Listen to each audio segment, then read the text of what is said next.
books, Reparations Not in My Name being one of them, African Names being another, and The Divine Kingship of the Asante, a sustainable method for Black leadership throughout the diaspora being another.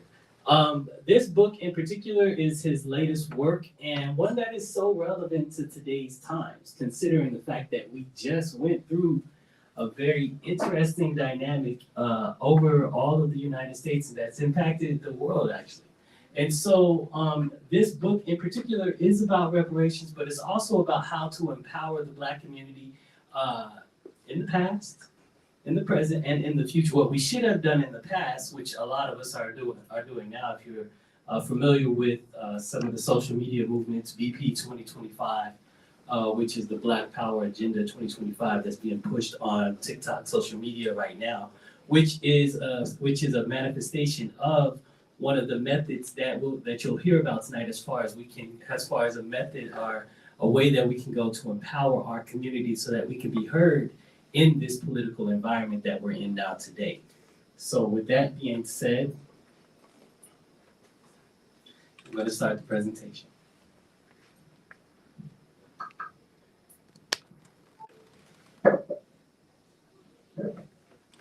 We move on. Anything you want to chat about? No, we're good. Yes, sir.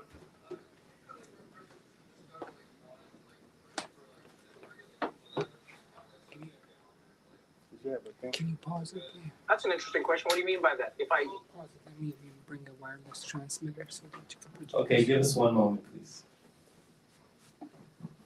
He needs to get the wireless transmitter.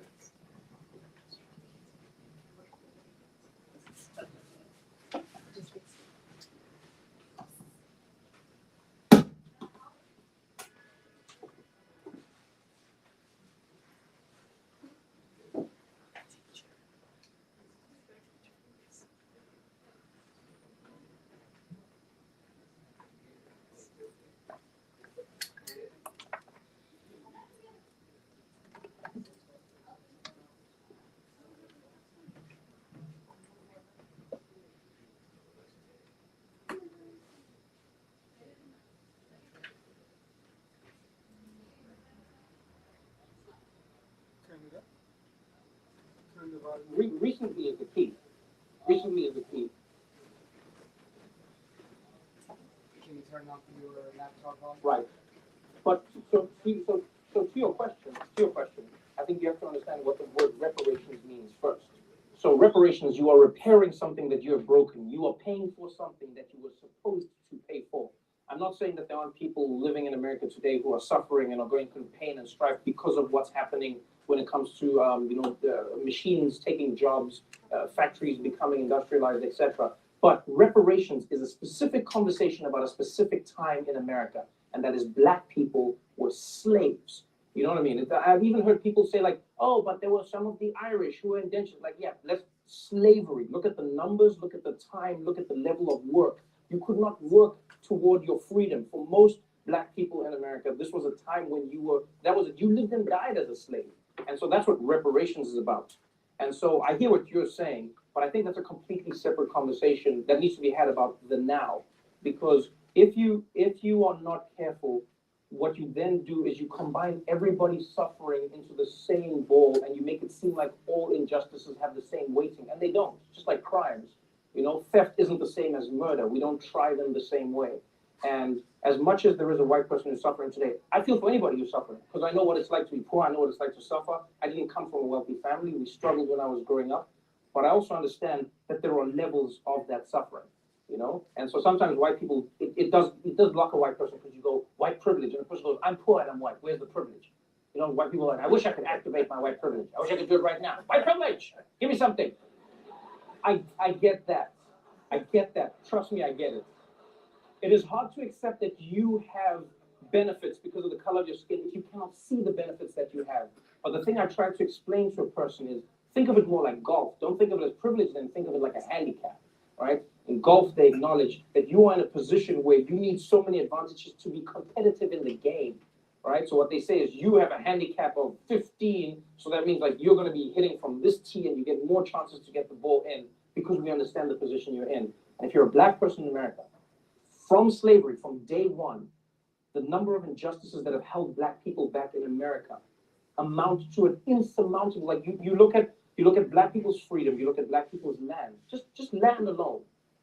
The amount of wealth you can acquire over time if you own land is exponential, because you have the land, you have the fact that you can borrow based on the land, you have the fact that you can use the money that you have borrowed to grow more wealth, you can use it to grow your family's wealth. Just taking that away from black people alone is crippling them. And so you combine that with slavery, and you look at Jim Crow laws. You didn't let black people in America live in the areas that they wanted to live in. They couldn't get loans from the banks that they wanted to get loans from. And then on top of that, when they started getting the loans from American banks were found to be giving them higher interest rates, when in fact they were the same risk as many of the other races that they were giving loans to. So when you combine all of those things, I think it's safe to say that black Americans have a conversation that they need to be having with the United States.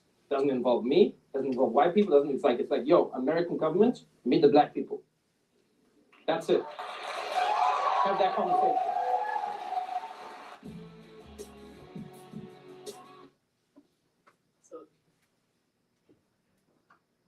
So, this is gonna be a little bit extra, so excuse me on this. I'll go through. But that video is even more impactful than a few weeks ago when we put it together, when we were putting this presentation together. Considering the insult that our current elect president has done in talking about giving reparations to the Europeans that got rejected from colleges.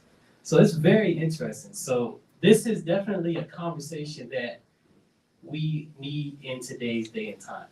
So let's look at this election. Trump lost 2 million voters from the 2020 election. Kamala lost 15 million Biden voters. And I can't tell you about the other 14,999,000. But what does that mean for black folks here at home? And what must be our response? What does it mean for blacks in Africa?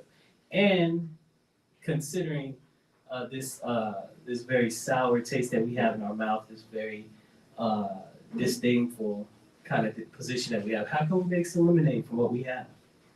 That's the question that we have to ask ourselves. As a community, everybody should be engaged in this conversation. Dedication. We are not outnumbered. We are out-organized. Anybody who's paid attention to Project 2025 knows that it's more about organization and dedication than anything else. And so we know that, and then we're learning the importance of that as this time period is moving forward. Dedication. So this book is dedicated in the memory of all Africans who were taken from the African continent. My oldest known ancestor, Edmund Cook. The earliest record of Edmund Cook, my paternal great-great-grandfather, is in the 1830s on a plantation in Kentucky. He, like millions of named and nameless descendants of Africa, had the courage to live through hell on earth so that we can have and enjoy life today. We will never know the full extent of the sacrifices that our ancestors made, but our purpose of this text is to build on the efforts of others fighting to receive reparations so that their sacrifices, what they went through, is not in vain. To be clear, there is no amount of money that can either undo or repair the murderous assault of nearly 600 years on the African continent, or the nearly 400 years in the land which is today known as the United States of America. That being said, there must be an attempt at the financial reckoning, and Representative Cori Bush has set the amount at $4 trillion. $14 trillion. So let's start there.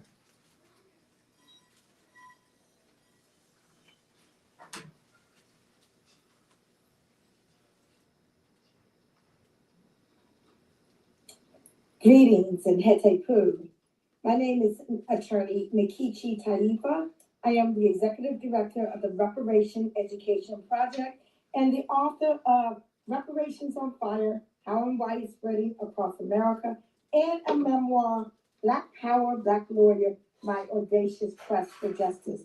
I'm quite honored to be able to share with you the after foreword to the book by Hehimetu Ra Enkamit, Not in My Name, Reparations Now.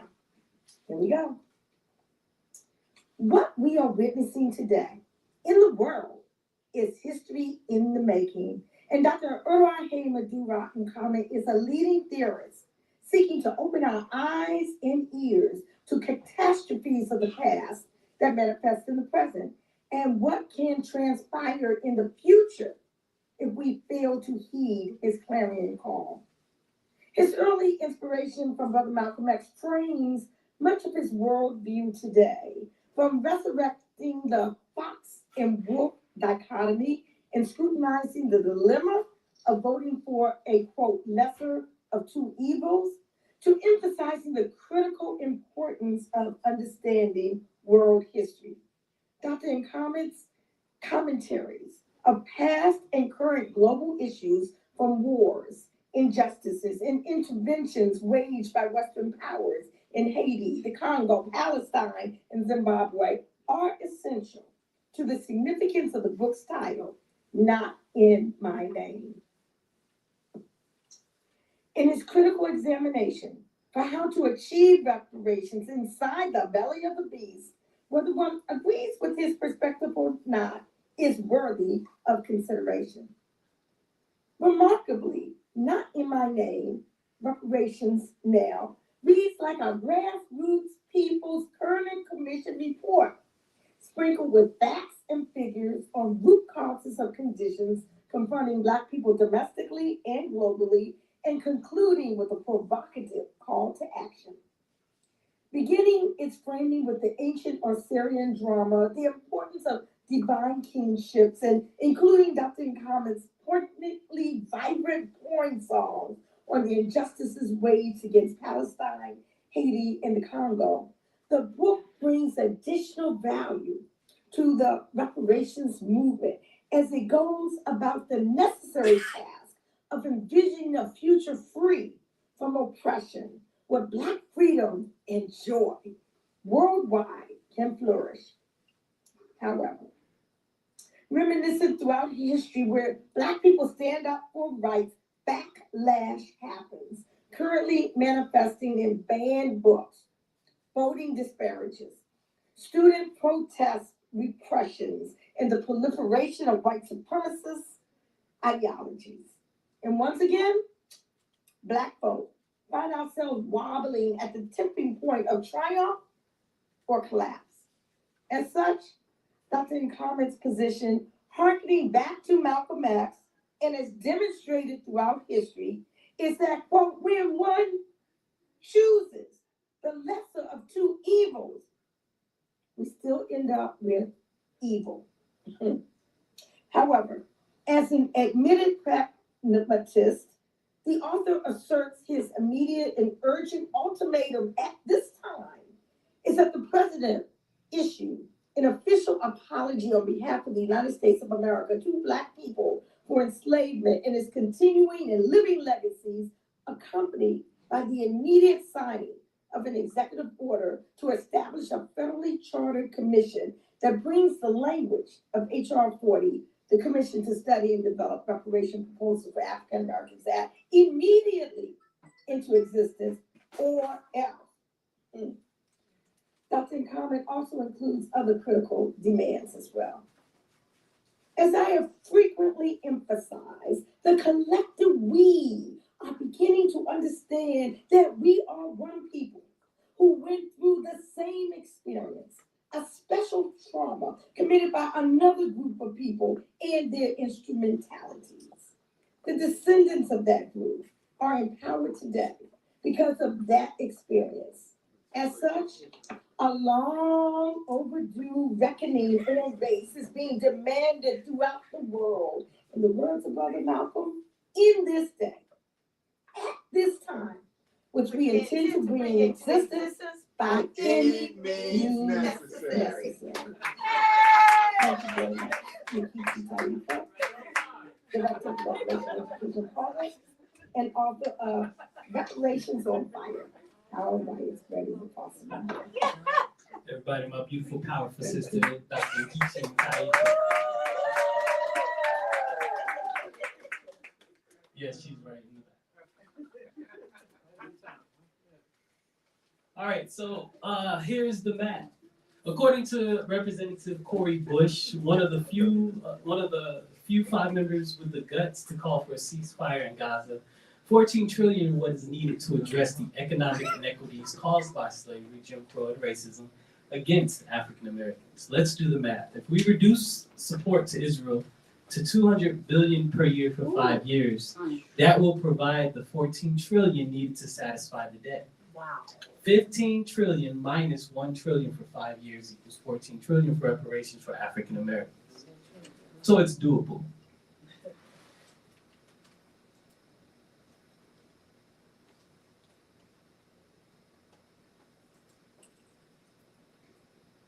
With them, I have talked to them. Tempers flared at the prestigious National Press Club in Washington, D.C. You have gone there as a radical leftist who hates Jews in order to, don't you stick things in my face. A pro-Israeli advocate knocked a camera out of the hands of Allison Weir, president of the Council for the National Interest Foundation. The group just finished their press conference on what they call unjustifiable U.S. aid to Israel. The two sides met when the press club scheduled a pro-Israeli news conference to follow, held in the same room. The altercation illustrates heightened tensions on differing views regarding America's relationship with Israel. The Council for the National Interest Foundation wants Americans to know how much of their tax dollars are going to Israel. $3 trillion. That's including a massive amount of direct money to Israel, then a lot of hidden costs. CNIF alleges Israel receives so much aid and special treatment because the U.S. Congress is controlled by AIPAC, America's pro-Israeli lobby. Executive Director Philip Girardi says Israel spends a lot of money on U.S. elections. There are many Israeli PACs, and they do give a lot of money very selectively to congressmen that they want to support. The Council for the National Interest Foundation says many members of Congress fear if they don't always side with Israel, that they will face retaliation in their own re-election campaigns. If a congressman crosses the Israel lobby by voting against aid for Israel or voting against some legislation that Israel favors, they very often will find that the next time they're running for office, there will be a candidate put up against them who is very well funded. Giraldi is a former CIA counterterrorism expert. He questions why America gives aid to Israel when Israel conducts more espionage for profit against the U.S. than any other U.S.-friendly country. They steal military technology. They steal information that is useful for telecommunications. Retired Lieutenant Colonel Karen Kowalski works at the Pentagon and says Israel receives preferential treatment. We do not question what the Israelis want. Kowalski believes America is beginning to take more interest in U.S. foreign policy in the Middle East, in large part due to tough economic times. More and more Americans want to know where their hard-earned tax dollars are going and why. Rhonda Pence, Press TV, Washington. All right. So, paraphrasing and slightly modifying his words, the quote goes like this. The Republican Party are political wolves, and the Democrats are political foxes. A fox and a wolf are both canines. Both are members of the dog family, whether you vote for a Democratic dog or Republican dog. I guarantee that regardless of what dog you vote for, you will be in the dog house. So the problem is that we, as Brother Dick Gregory said, we have the ability to elect someone to office, but not to select the candidate we vote for. Therefore, as Brother Malcolm said, we are still in the doghouse regardless of what we do. It appears, however, that the ancient Kemetic prophecy is coming true. The prophecy goes like this. The evil brother Set murders his righteous brother Asar, which plunges the world into a period of darkness. This text is designed to represent my thoughts as I watch the unfolding of Israel's intensification of its assault on the Palestinians following the events of October 7th, 2023. Each chapter represents my ideas as a chronicler watching the events unfold. So, chapter 1 is Peace, Not Apartheid, November 3rd, 2023. Chapter 2 is Not in My Name, Reparations Now. And chapter 3 is Not in My Name, Reparations Now, Part 2, March 5th, 2024. A voting party. So how can we influence the change we seek? We live in a country where, in spite of polls taken on issues where the majority of people are in support, Politicians vote instead to support special interest groups. This is who controls our country, which gives them huge amounts of money. The only option we have is to organize ourselves into a voting bloc, our own party, as Malcolm X said more than 60 years ago, and we must stop voting with the philosophy of the lesser of two evils, as Dick Gregory cautioned us nearly 60 years ago.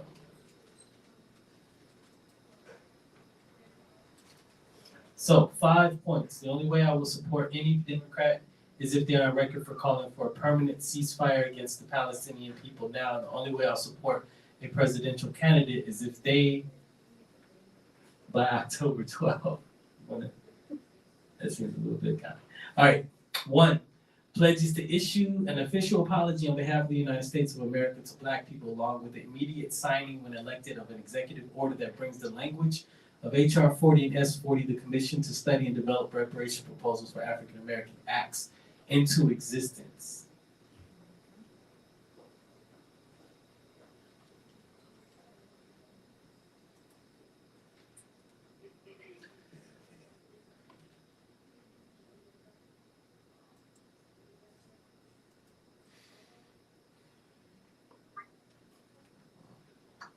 I am back, and again, I want to thank Hehimetu Ra Enkamit for allowing me to share a little bit on the concept of full reparations at his book party for the release of his book, new book on reparations. That is a welcome contribution to the work and action that we're doing now in America and also globally. Full reparations, what is full reparations? Full reparations is an international standard of reparations. Back in 2014, 2013, I came across this concept of full reparations and immediately understood that it was what we needed to press our repair demand on, particularly because it is an international standard. And that the standard in America, one, we did not have a legal standard. There's no legal standard for reparations in America. And the congressional standard for reparations in America is the Japanese Redress Initiative from the internment of Japanese Americans during World War II. And their standard was $25,000 or $20,000, and the release of all political prisoners who were fighting against the internment, and the education, apology, and the education of the internment within American public schools. And certainly it was welcomed at the time, but also Japanese Americans understand today that that was not enough. So we can't use that standard, that congressional standard, for our repair. So I sought to establish the international standard. I testified before Congress and stated that only the highest standard of reparations can be utilized to address the totality of the crimes and injuries that we suffered for over 400 years of America's genocide, enslavement, and apartheid policies against our community. Again, I want to share quickly, and I'm not going to spend as much time as I spent before on full reparations. In 1928, the Charles R. Thackeray case established the purpose of reparations globally. The Permanent Court of International Justice held out that the general and foundational rule for reparations is that reparations must, as far as possible, quote unquote, wipe out all consequences of the illegal act and reestablish the situation would have, in all possibility, have existed if that illegal act had not been committed. So in other words, when we struggle for reparations as African people around the globe, what we want to do is to wipe out all consequences of the 500-600 years of white supremacy, the chattelization wars on the continent, the enslavement in the Americas, the apartheid in the Americas and on the continent, colonialism on the continent, neo-colonialism, ghetto colonialism in America. What are all the consequences that we suffer as a people as a result of those crimes? That's what reparations is designed to do. And the International Law Commission, I should have this, let me go back. And the International Law Commission, which is a body of experts that assist the United Nations, said that in order to wipe out all consequences, the state must engage in what they call full reparations. In Article 31 of the draft Articles of Responsibilities of States for International Wrongful Acts, the responsible state is under an obligation. It's not just, they should, they are supposed to, they're under an obligation to make full reparations for the injury caused by the International Wrongful Act. And the International Wrongful Acts that we're talking about are crimes against humanity. In 2001, the World Conference Against Racism, the UN established conference, stated that transatlantic slave trade, enslavement, apartheid, colonialism were crimes against humanity. So there's no longer a choice. There's an obligation of these nations to engage in reparations, and that reparations must be full reparations, and with the goal of wiping out all consequences. And there's 5 components of full reparations on this side. One is cessation, insurance, guarantees of non-repetition. If the bad acts, the criminal acts are continuing, the first thing you must do is halt those acts.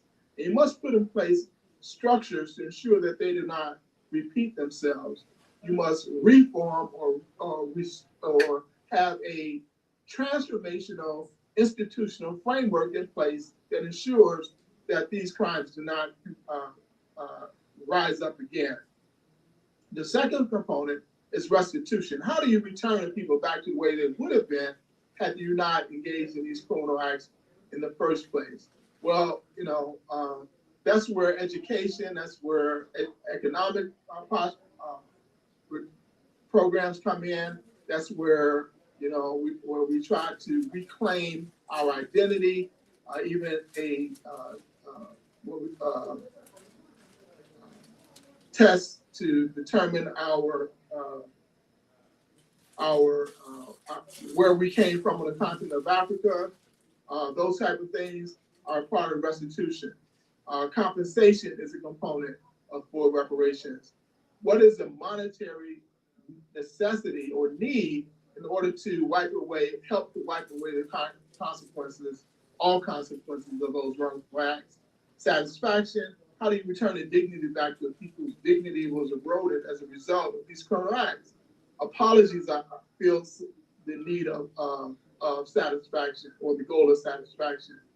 Markers, monuments, museums, curriculum changes, truth and reconciliation. These are things that fulfill the need of, or the obligation of, satisfaction. Then you have rehabilitation for the heart, mind, and spirit damage. We've undergone 400 years of historical trauma. Historical trauma is trauma directed at an entire people. It's not individual trauma. And we know that historical trauma is passed down transgenerationally, beyond 3 generations. And what is necessary to redress that the impact of that historical trauma that we experienced during enslavement, we experienced during apartheid and Jim Crow, and we experience today with police terror. So these are the 5 components of full reparations.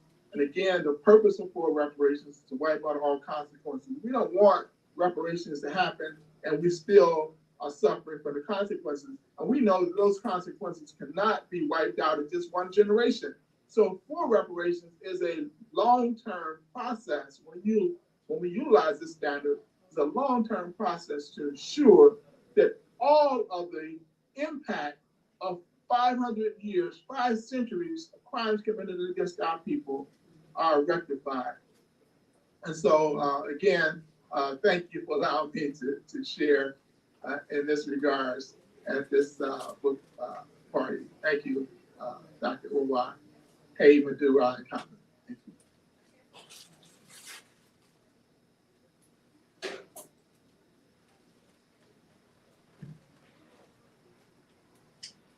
Okay, so this thesis is supported by the fact that as it pertains to Black people, both parties will provide a unified approach to preserving the white supremacist, settler, colonial, neo-colonial, and apartheid position that it currently holds. We only have to look at history to see that, as Malcolm so eloquently said, whether you vote for a Democrat or Republican, you will still be in the doghouse.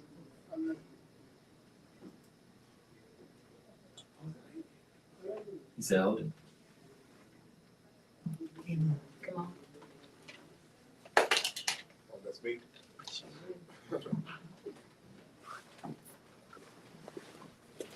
How we doing? Peace, peace. How we doing? Y'all try to set me up. Y'all see how you're doing me, right? You saw that, right? Okay. When I brought my drink up here, y'all thought I did something wrong. Always an honor to be here in Sankofa. This is liberated territory. This is liberated space. I ain't scared of no Trump. You know, I'm glad y'all ain't either. Thank you for having me. Where do you want to start, brother?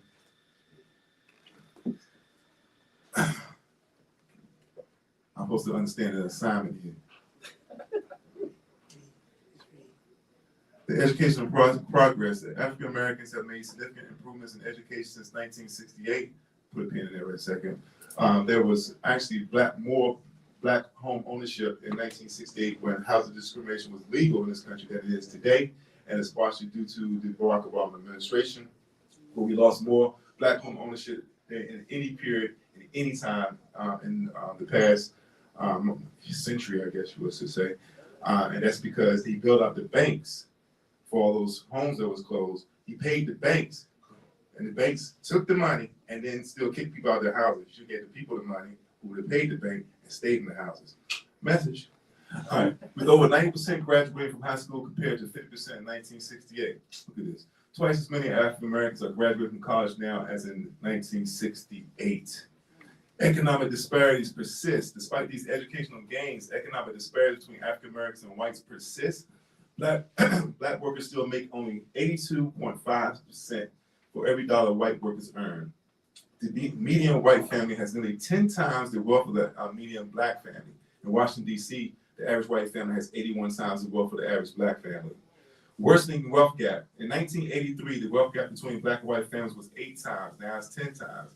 As white families gain wealth, African Americans are falling further behind, even with increased educational attainment. Home ownership. African Americans have made little progress in home ownership over the last 5 decades, while white home ownership has increased by 5%. Only 5%? No. College degree disparity. Even for African Americans with college degrees, the wealth gap is stark. Black households with a college-educated head of household and a median net worth of $26,000 in 2013 compared to $300,000 for white households, 11 times more. By 2053, the average black median income would be $0. Incarceration rates. African Americans are 6.4 times more likely to be incarcerated than whites, and the share of imprisoned African Americans has tripled since 1968. Systemic inequality. These systemic structures were not designed to produce equal outcomes for African Americans, and the progress made through personal effort can only go so far within a rigged system. Gotta breathe, shake that off. So what are we gonna do different? That outfit is busting, bro. Let's start there. The world is ugly. Don't let none of it get on you. Yes, indeed. So, I'm Kimon Freeman, Angry Black Man in Therapy. I'm co-founder of We Act Radio. Holly hates me when I say this, but I have the Sankofa east of the river. It's on the radical side of Martin King Avenue. And my latest accomplishment was getting more votes than Donald Trump did in Washington, D.C. when I was trying to give out the love Congresswoman Eleanor Holmes Norton her flowers and thank her for her years of service in an effort for her to pass the torch, because we have a problem with doing that, don't we? You know, it's time. And in doing so, I got more votes than any challenger in the last 10 election cycles that she has faced. Wow. And I'm only saying 10 election cycles because that's as long as far back the records are going. That's how long she's been in office. You know? So we don't know. So I should say at least the last 10 election cycles. And hopefully next time we'll get it right. And it's an honor to be here with you. Congratulations on completing your book. Maybe this is an opportunity, another opportunity for us to change the narrative. So this won't be our future. It is our reality, but it doesn't have to be our destiny. Thank you. Yeah, my honor. Thank you very much. All right, peace and blessings, y'all. I ain't scared of no Trump.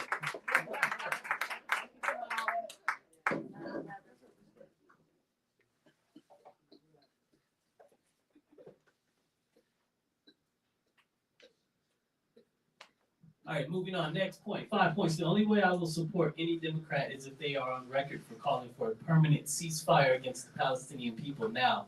And the only way I will support a presidential candidate.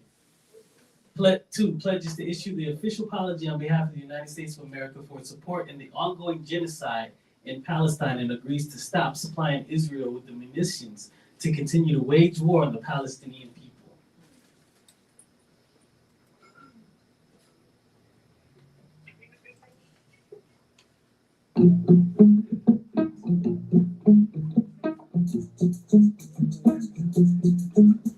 For 75 years she has tried her tears.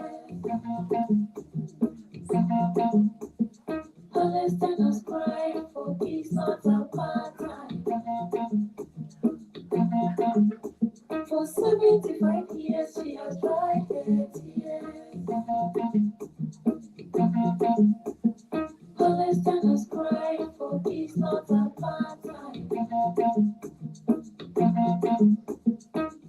Just as in Andalusia, Palestine longs for a time of inclusion, like before the Nakba, accepting those from Europe, the persecuted, displaced, killed and shaped.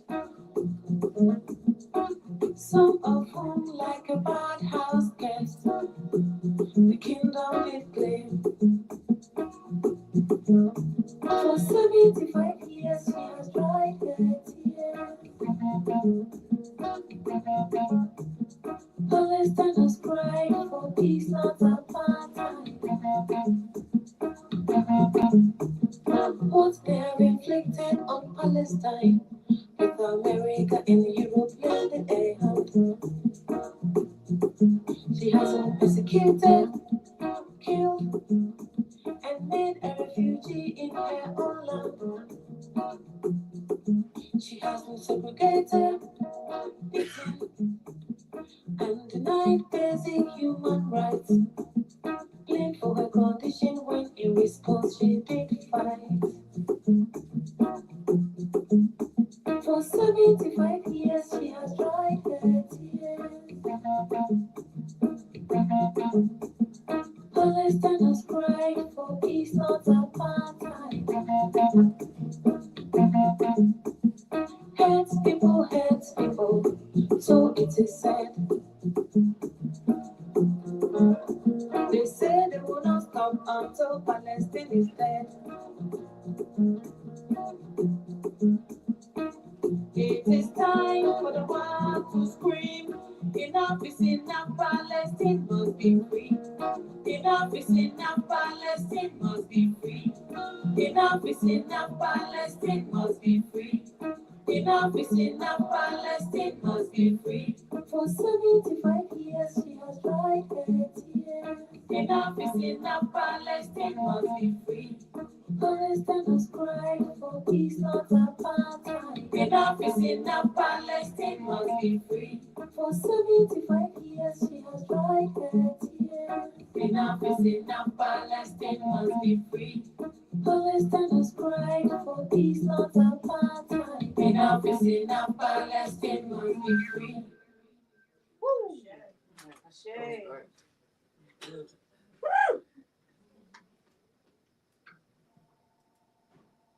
All right, give me 1 second. So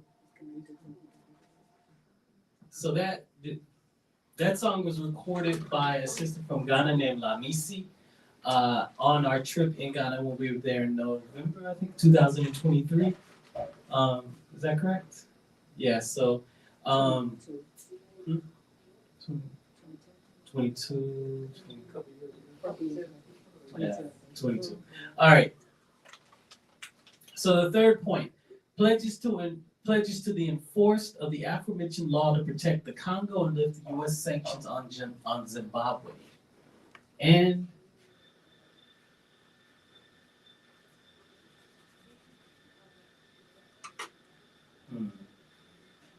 Scrolling.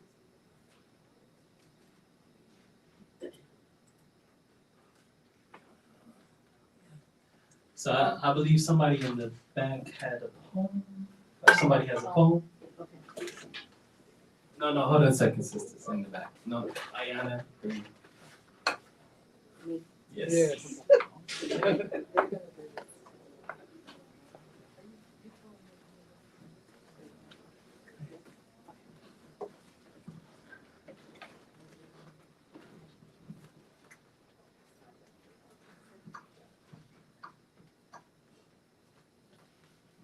This is a piece that Orwa wrote on January 5th, 2024 about Congo.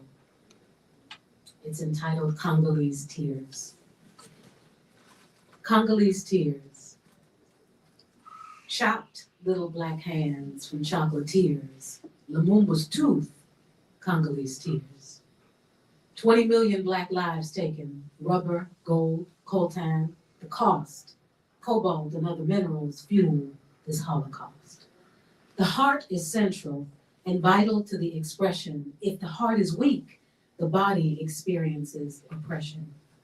To weaken the heart, its rhythm disrupted, shock therapy is used, its core corrupted. Never allow peace, essence constantly rocked. The body cannot unite till the heart attack is stopped.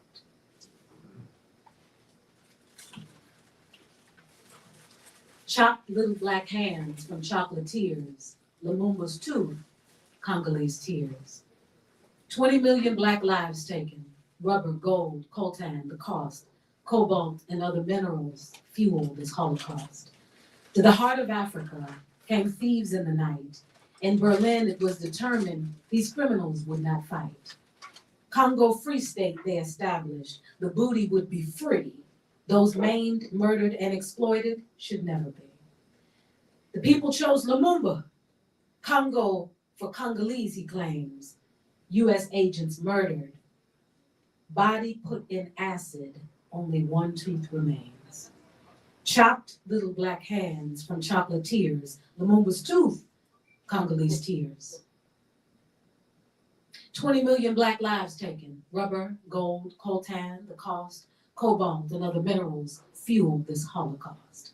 Over 60 years since Lumumba's been gone, the attacks on the Congolese have constantly been wrong. Whether from the outside forces or those from within, these disruptions to the heart achieve the desired end.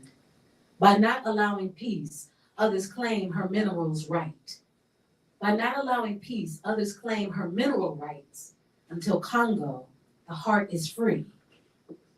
Africa cannot unite. Chopped little black hands from chocolatiers, Lumumba's tooth, Congolese tears. 20 million black lives taken. Rubber, gold, coltan, the cost, cobalt, and other minerals fuel this Holocaust. Congolese tears. Powerful. Ashe.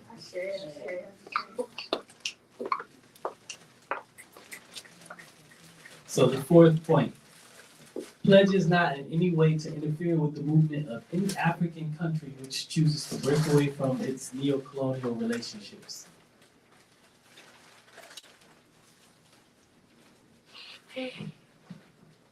This is Sahel States.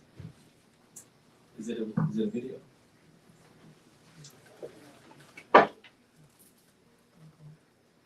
All right. U.S. allies fund Islamic insurgents to undermine the progress made by the Alliance of the Sahel States. So recently, a group of African states along the Sahel border have declared independence from France, and since they've done so, their economies have surged. Taking one of their minerals, I forget the particular mineral that it is currently, but it was selling for 82% uranium. It was selling for 82 cents per ounce or so kilo to France, but then once they gained their independence from France, they began selling it for $200 per kilo. $200 per kilo, correct. Which significantly boosted their economy, and they're improving their state as a result. And this is a recent movement, and then of course now we know that we have to protect this movement of African country? independence. This is in the Sahel states, so this is Burkina Yeah. Faso, Mali, and Nigeria. Ah. And then the brother that is, next slide.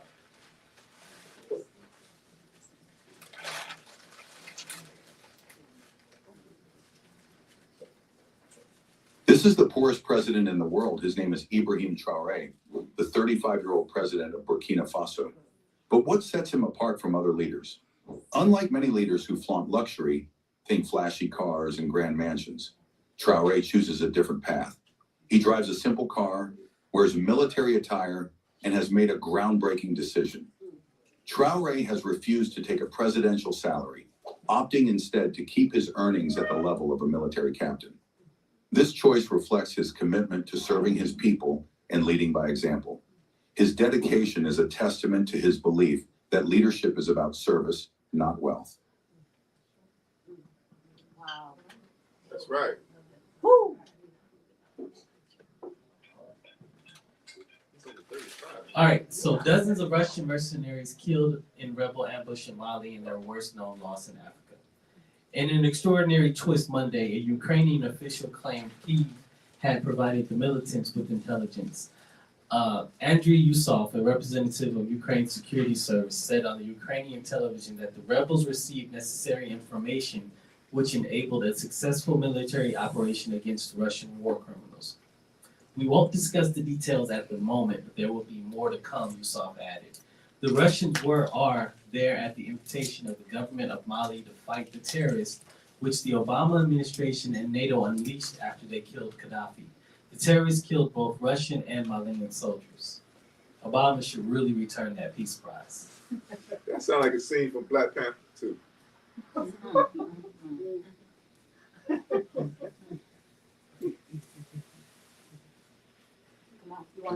Okay. Speak on that. How many times, how many of y'all saw a film on a pandemic before the pandemic? And I just said that what he just described was an almost identical scene in Black Panther 2 when Angela Bassett was queen and was heading it. And I think it was the French, I don't know, they sent in and they squashed him. But she didn't kill him, she just captured him. But that's what it sounded like, and that's what's happening. You know, so art imitates life. So we should be artists and start challenging people out imitating. That's why they call it artificial intelligence. We the real intelligence. Our AI is ancestral intelligence. All right? I got that from Tony Bravo. So we gotta stop repeating our enemies' phrases. You know, don't be playing with artificial intelligence. And don't be playing with ancestral intelligence. You want to folks say, man, don't be insulting my intelligence. You know, but I just want to point that out. And I want to make sure that I'm coming here with some energy because I don't want us to walk away with some doom and gloom. Like this is it. This is what did the Bible say? What's our ancestral intelligence tell us? The revolution will not be televised. This is here. We are here. We are in it. 10 toes down, up in it. You know? And I'm gonna pour a little liquor out tonight and say Ashe, because I've been waiting. I thought I was gonna miss it. But we here, and we're and Vice being in the belly of the beast. What's my brother name? George Carlin. He said, when you're born, you get a ticket to the freak show. When you're in America, you got a front row seat. I submit, when you're in DC, we got a backstage pass. We see all of it. So that means that we have a unique responsibility, don't we? Yes. We have to take all of this, and apply our ancestral intelligence with it, and then we're gonna be all right. Right. We're gonna be all right. Absolutely. But we gotta do something. Yeah. Am I supposed to, bring me back in line, Bob? You know, I'm two shots in the wind, Bob. Okay. So, if you don't mind. Get a young blood something. That's right. That's good. Hello, everyone. My name is Zan Marquez. I'm an undecided major freshman from Howard University. How old are you? How old are you? Hi, my name is Jada Raven. I'm a freshman finance major. Again, HU. I'm 18. I'm 18 as well. Yeah. Future's bright. Come on.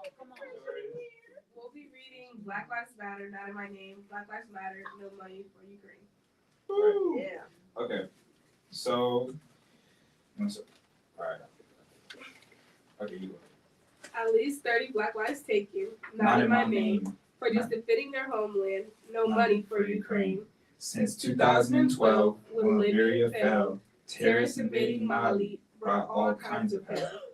Black culture assaulted world heritage sites too. These terrorist attacks even ransacked Timbuktu. Ancient shrines destroyed, and as terrorists do, to enter a new narrative, books banned and burned too. To preserve Black history, those Blacks who knew smuggled out books from the 1500s in cars, carts, and canoes. At least 30 Black lives taken, not in my name, for just defending their homeland. No money for Ukraine. All 136,000 residents want the terrorists gone, and only Timbuktu's under siege, so are the Dogon. The Dogon, astronomical knowledge, many people say, carried from ancient Kemet to where they live today. They knew Ptolo existed, orbital time, path, destiny, hundreds of years before white man's telescope did see. Today, the Dogon and other Malian Blacks fight for their existence from terrorist attacks. At least 30 Black lives taken, not in my name, just defending their homeland, no money for Ukraine. Mothers and fathers mourn lost their sons. Sisters and brothers know their siblings' life is done. Children cry out nightly, fathers not returned. Wives weep and wail silently, for children they're concerned. All over Mali and in the diaspora we pray. Souls and the brave men and the ancestors bosom will say. Ultimate sacrifice paid by these men, it's said. Ukraine coordinated an attack, at least 30 Black men dead. Black lives matter, not in my name. Black lives matter, no money for Ukraine. Black lives matter, not in my name. Black lives matter, no money for Ukraine. Thank you very much.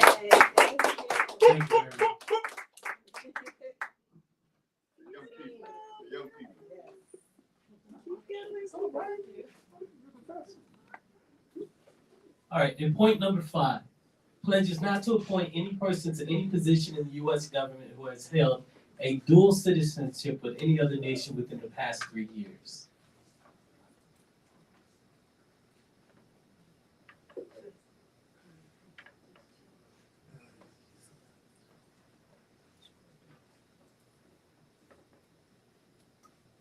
So here are the Jews currently that are in the Biden administration. We have Aaron Kiak as the Deputy Envoy to Monitor and Combat Anti-Semitism, Alan Leventhal, the U.S. Ambassador to Denmark, Alejandro Mayorkas, the Secretary of Homeland Security, Amos Hochstein, the Bureau of Energy Resources Special Envoy, Amy Gutman, U.S. Ambassador to Germany. This is a long list. Keep going. All right, so let's. You said this is Hyperloop? Ann Neuberger, a Deputy National Security Advisor for Cybersecurity. Dan Shapiro as the advisor on Iran, the Senior Advisors for Regional Integration, Deputy Assistant Secretary for Defense of the Mid. For the Mid. Dan Shapiro, that's interesting. Deborah Lipstadt has the Special Envoy to Monitor and Combat Anti-Semitism. Eric Garcetti as the U.S. Ambassador to India. Jack Lew as the U.S. Ambassador to Israel. Janet Yellen as the Secretary of Treasury.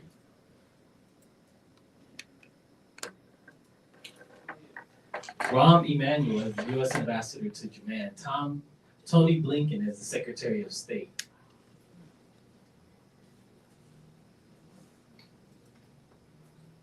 So final thoughts. The only way I'll support any Democrat or any politician in a future election is if prior to leaving the office, the sitting Democratic president achieves a permanent ceasefire against the Palestinian people.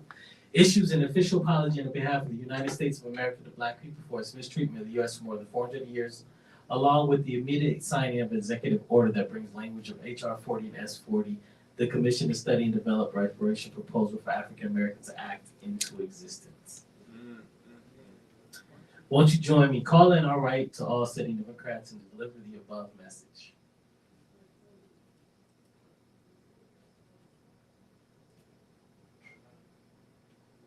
So these are the phone numbers to call.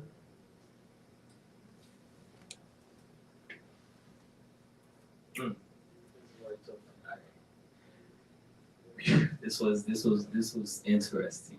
It was quite the slap. So Trump announces reparations. Not sure you should make the call and the demand. Trump announces reparations for white people. He says he will ask the Justice Department to penalize the colleges that consider diversity, equity, and inclusion, DEI, and fine them so he can pay restitution to white people who he considers the real victims of racial discrimination. Keep working treaty. Trump announces reparations for white people. He says he will act. Okay. So that's interesting. That's a true, the thing about the Trump administration is it redirects us, it aligns our consciousness with where America has been or where America truly is and how we were raised to understand what we were living in.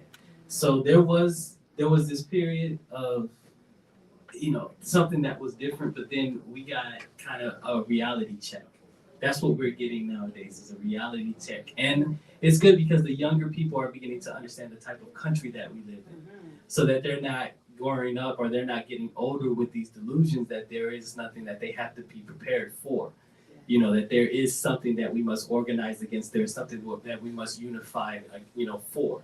And that's what's happening in today's environment. That's what this current election is showing to our community and to our people, that we must still unite, we must still unify, we must still organize in order for our future to be a better future. We must unite as a community to take care of our people. We can't rely upon outside forces to take care of us. We have to go within and we have to marshal our resources, we have to marshal our energies, we have to marshal our talent to take care of our people. Yes.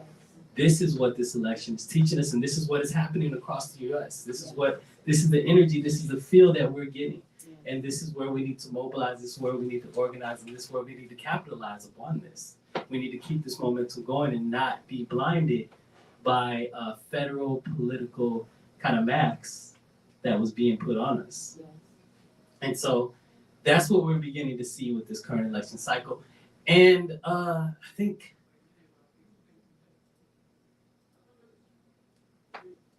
so. In conclusion, if we don't do something now in 2068, 50 years from the date of that report, our grandchildren and great-grandchildren will read the following.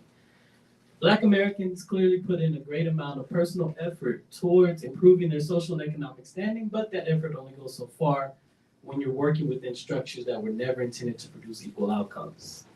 So what we have to do is we have to produce our own structures. We have to learn how to build structures within our communities and demand equality. We have to demand justice. We have to not ask for it. We have to not necessarily march for it. We can't beg for it. We have to demand it. We have to demand it through power. We have to demand it through organization. We have to demand it through dedication. We have to be devoted. We have to understand what it takes. We have to be in it for the long fight. We have to be in it for the long fight. We understand that our ancestors were in it for the long fight. We are in it for the long fight, regardless of where we're at. Here or on the continent. It's a long fight, period. One is just different. Here it's more blatant. There, it's a little bit more, there's more levels to it. But we still have to be dedicated to the development of our people and our community in the long haul, period. We can't be derailed. We can't be mystified by what seems to be a game. We have to understand that we are in a long-term war and that it's a never-ending war. The Battle of Heru, the Battle of Set, that is an ongoing set, never. When you read our ancient ancestors' understanding of the perpetuity of chaos and evil, Set never passes away. He never dies, so to speak. He continuously comes back and causes, challenges and chaos, right? And that's what we don't understand as a people. We get a short-term victory and we go blind, not understanding that they understand that this is a long-term struggle. They have a morning shift, an afternoon shift, a night shift, and a swing shift to make sure that they stay in control. We just have a morning shift, and then we go home and we cut grass and we forget things is happening. No, but they don't. So anyway, that's the book, Reparations Now, Not in My Name by Dr. Hehimetu Ra Enkamit. Thank you very much. Yes.